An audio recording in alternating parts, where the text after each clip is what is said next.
चलिए अब आपको हम विस्तार से खबरें दिखा देते हैं। दिल्ली एनसीआर प्रदूषण की बात कर लेते हैं। दिल्ली एनसीआर में प्रदूषण पर सुप्रीम कोर्ट में अगली सुनवाई 10 दिसंबर को होगी। प्रदूषण की रोकथाम के लिए 17 सदस्यों के फ्लाइंग स्क्वाड बनाई गई है। ये स्क्वाड हर शाम 6 बजे बैठक करेगा। केंद्र ने कोर्ट को बताया है कि टास्क फोर्स का दायरा सिर्फ दिल्ली ही नहीं पूरे एनसीआर में होगा। रोज शाम 6 बजे टास्क फोर्स की बैठक होगी। इस बैठक में स्क्वाड जो है उनकी रिपोर्ट सबमिट की जाएगी। पूरे एनसीआर के क्षेत्र में इस टास्क फोर्स का दायरा होगा। तो दिल्ली एनसीआर में प्रदूषण को काबू करने के लिए टास्क फोर्स बनाया गया है। 17 सदस्यीय टास्क फोर्स जो है वो डेली शाम को 6 बजे बैठक करेगा और उसमें तमाम एनसीआर के प्रदूषण से जुड़ी हुई रिपोर्ट रखी जाएंगी। अंकित गुप्ता हमारे साथ ग्राउंड जीरो से जुड़ गए हैं। अंकित, और क्या डिटेल है?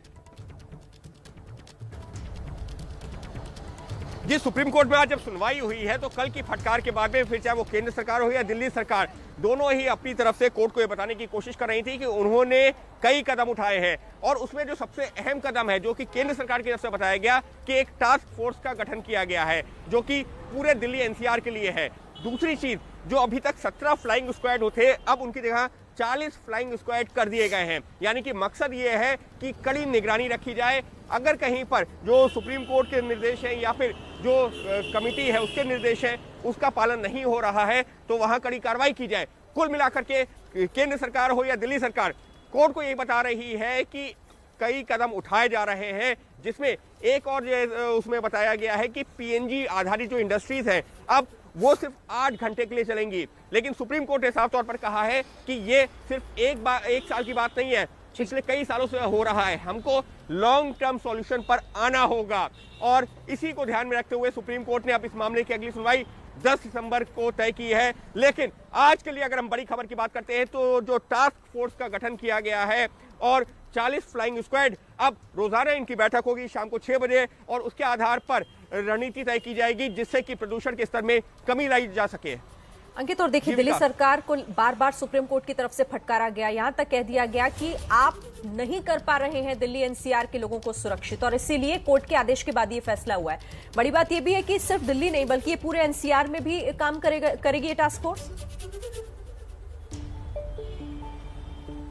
बिल्कुल बिल्कुल शिरीनी, यहाँ पर जो सुप्रीम कोर्ट ने केंद्र सरकार से पूछा आपने ये जो टास्क फोर्स बनाई है क्या ये सिर्फ दिल्ली के लिए है, तो जवाब दिया गया जी नहीं, एनसीआर के लिए। और ये क्यों महत्वपूर्ण है? महत्वपूर्ण इस वजह से है क्योंकि दिल्ली सरकार लगातार ये कहती रही है कि दिल्ली में जो प्रदूषण का स्तर बढ़ता है वो दिल्ली का अपने वजह से नहीं बल्कि जो पड़ोसी राज्य है, पड़ोसी शहर, उनसे आने वाला जो प्रदूषण है वो भी दिल्ली में आता है और इस वजह से ऐसे हालात बन जाते हैं। जिस पर जो है अब सुप्रीम कोर्ट ने कहा है कि ठीक है, ये सभी की जिम्मेदारी है। क्योंकि हम समझ सकते हैं कल जिस तरीके से सुप्रीम कोर्ट ने दिल्ली सरकार को फटकार लगाई थी, उसके बाद दिल्ली सरकार ने स्कूल बंद करने का फैसला ले लिया, कई और कदम उठाने की बात कही, फ्लाइंग स्क्वाड की संख्या बढ़ाई गई। लेकिन सुप्रीम कोर्ट यही कह रही है कि बार बार हम कब तक कहते रहेंगे, आपके अधिकारियों का काम हम नहीं कर सकते।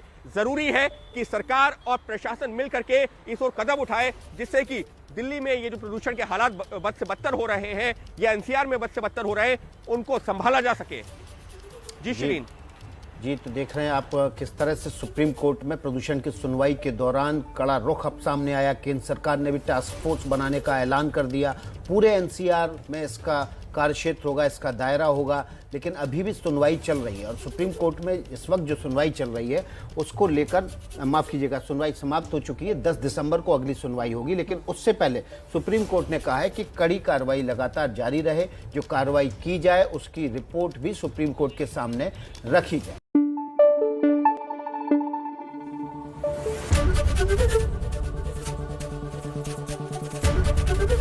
एबीपी न्यूज आपको रखे आगे।